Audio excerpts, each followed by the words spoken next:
प्रेमियों, तुलसी बाबा ने लिखा है, जी यह कुथा सुनी नहीं काना, श्रवण रंध्र अहे भवन समाना। श्रवण कहते कान को, रंध्र माने आवाज जो अंदर नहीं जाती, अहे माने सर्प, जो वो सर्प के बिल के समान वो कान है जो भगवान की कथा को नहीं सुनते। इसलिए आप ध्यान दें इसे। अगला प्रसंग चल रहा है कि इतना कहा बेवल हुई थी फिर बहुत हसीस, और तभी राम ने सिया ने चरण नवाया शीस। बन जाने के लिए कौशल्या से आशीर्वाद लिया तो बोले आज्ञा दीजिए तो हम करें उपाय, देखा जाता है नहीं रघुकुल में अन्याय। वो कौन मांगने वाली है जो मांग रही है राज तिलक। सुमित्रा ने कहा, कौशल्या जी ने, सीता माता से जब प्रसंग चल रहा था तो अधिकार जिसे है गद्दी का होगा उसको ही आज तिलक। अन्याय अगर होता है तो चुप रहने में संतोष नहीं, बन जाने की भी खूब रही क्यों जाए जब कोई दोष नहीं। तुम माता बोली लोक मत तो होगा प्रतिकूल, लेकिन चलना पड़ेगा राजा के अनुकूल। राजाज्ञा सर्वोपरि है, इसलिए यदि नहीं प्रतिज्ञा वो होती तो भीतर आंदोलन होता, या वन में अवधपुरी होती या अवधपुरी में वन होता। तुम आज्ञाकारी बेटे हो तो मानो मेरे बचनों को, अब सेवा के लिए साथ उनके तत्पर हो 14 वर्षों को। तो कहे सुमित्रा मात ने इस प्रकार जब बहन, भरे प्रेम अश्रुओं से लखन लाल के नैन। तो देखो वो भी है एक मातु अपने को राज दिलाती है, सौतेले लड़के को लड़कर घर से वन में भिजवाती है। यही भाव ते हो गए जिनमें लखड़ अनन्य, बिहले बाणी से कहा जय जननी तुम धन्य। सुमित्रा से जब लखनलाल ने पूछा कि माँ मेरे भैया और भाभी बन जा रहे तो मेरे लिए आदेश दीजिए, तो सुमित्रा ने कहा जो प्रिय राम सिय बन जाही, अवध तुम्हार काज कुछ नहीं। अयोध्या में तुम्हारा कोई काज नहीं है तुम्हारे पी भाई, तो जाइए एक ये बात और एक वो। तो तुम देवी हो तुम विदुषी हो तुम सखी सदी छत्राणी हो माँ, तुम नहीं मानवी हो कोई तुम तो संदेह सदेह बाणी हो माँ।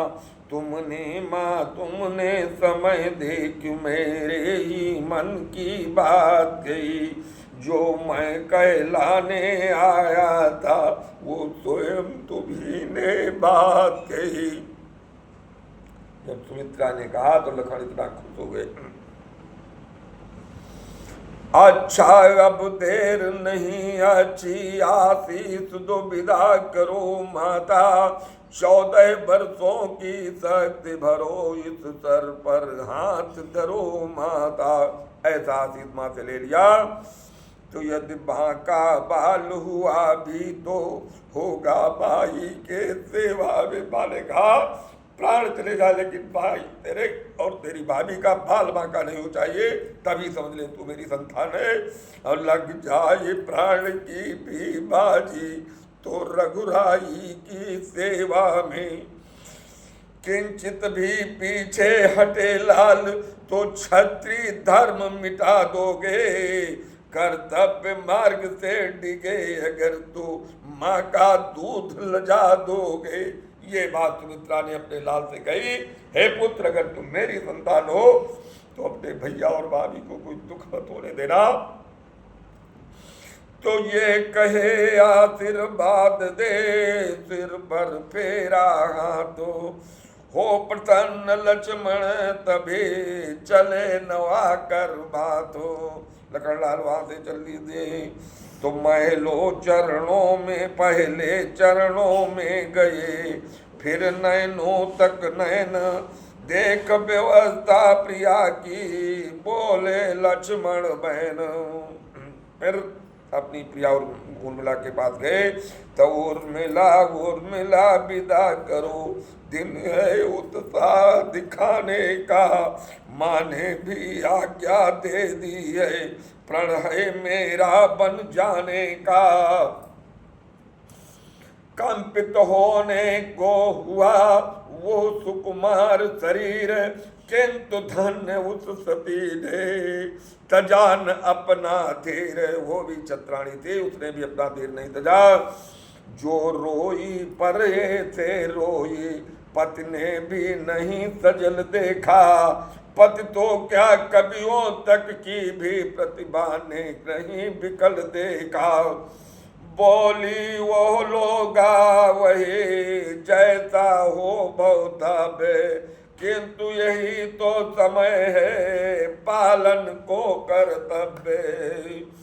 हाय हृदय स्वर प्रस्थान करो श्री रघुराई की सेवा में, भाई का जीवन सार्थक है भाभी भाई की सेवा में। मैं भी कहती हूँ यही दिन है अति उत्साह दिखाने का, प्राणेश्वर ही ये अवसर है रघुकुल में सुयत कमाने का। ये उर्मिला ने अपने स्वामी लखनलाल से कहा। तो लक्ष्मण ने जब ये सुने अर्धांगिन के बहनों, रोम रोम हर्षित हुआ सजल हो गए नैन। धन्य अर्धांगिनी लखनलाल खुश हो गए। तुम कहती हो कृतकृत्य हुई, मैं कहता हूँ धन्यानो तुम। उर्मिले न तुम भी हो मनुजा, साक्षात देव कन्या हो तुम। जाने को तो तैयार हुई हूँ, निज समय न व्यर्थ बिताता हूँ। तुमने पूछा क्यों ठहरे हो, इसका कारण बतलाता हूँ। यदि मेरे 14 बरसों की बिछुड़न तुमको खल सकती हो, तो मैं ये कहने आया हूँ तुम मेरे संग चल सकती हो। ये लखनलाल ने कहा अगर तुमको कोई कष्ट हो तुम भी भाभी की सेवा में चल सकती हो। तो उत्तर सुनिए उर्मिला का। लक्ष्मण का लक्षणों से लक्ष्य विलक्षण ताड़, ग्रह लक्ष्मी सिंह नीति उठी तुरंत दाड़।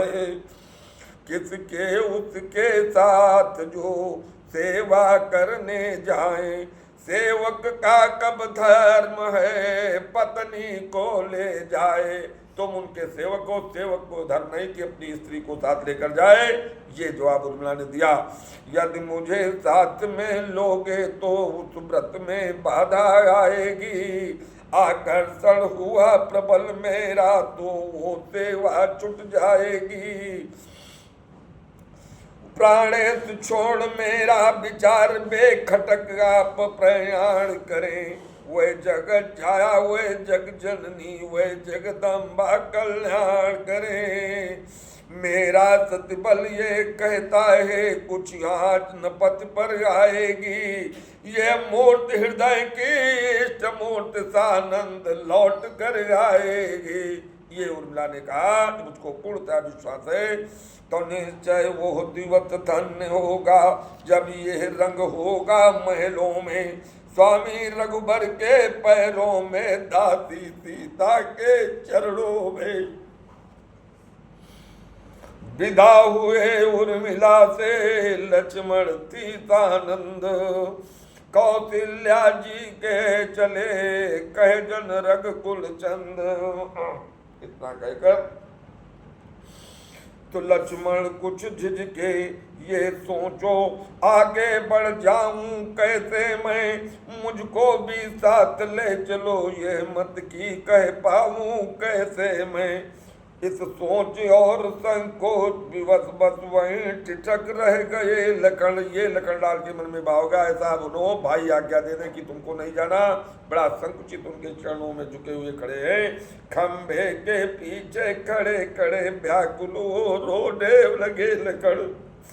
बढ़ गए आगे तभी रघुकुल कमल दिनेश, बोले हैं ये क्या लक्षण लखन, क्यों है मन में क्लेश।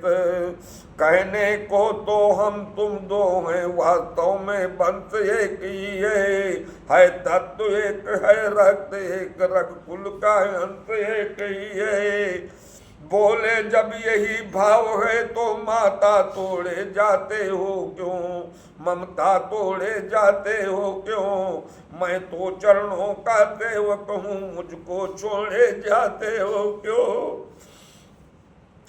तो प्रभु बोले धीरज धरो, इतने मत अकुलाओ, जरा समय की ओर भी अपनी नजर घुमाओ। जब लखनलाल ने चलने के लिए कहा तो प्रभु ने कहा जरा समय का ध्यान दीजिए। लक्ष्मण बोले आप मिन मुझे न आश्रय, और हूँ जहाज का काम मैं, जिसे न दूजा ठोरो।